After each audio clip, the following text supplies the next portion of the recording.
Guys একটা কথা সবসময় মাথায় রাখবেন, বার্ন আউট করার সময় আপনি হেলমেট, জ্যাকেট এবং আপনার সেফটি গার্ড ইউজ করবেন। দুর্ঘটনার যে কোনো সময় হতে পারে, একটা দুর্ঘটনা সারা জীবনের জন্য।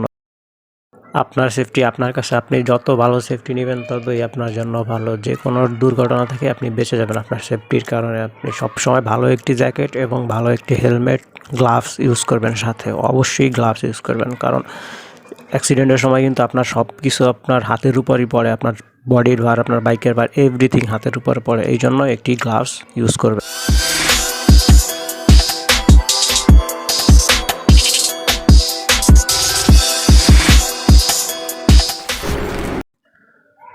ওকে গাইজ, তো এই বার্নআউট সেশনটি কমপ্লিট করার জন্য আমি আমার R15 V3 বাইকটি ব্যবহার করব। আর একটা জিনিস, আপনি যে কোনো রকমের বাইক স্ট্যান্ড করার জন্য কোনো প্রাইভেট এরিয়া বা পাবলিক এরিয়াতে করার চেষ্টা করবেন না, ভুলেও না। আর নিজের বাসা বা বাড়ির ভিতরতে একদমই করার চেষ্টা করবেন না, একটি খোলা স্থানে।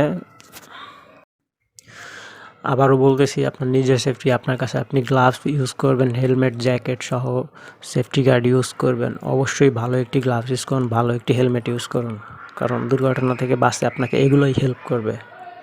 আপনি যখনই বাইক স্ট্যান্ড করেন না কেন, একটি খোলা জায়গাতে করার চেষ্টা করবেন, কারণ আশেপাশে যদি কোনো মানুষ থাকে তাহলে অনেক সমস্যা হয়।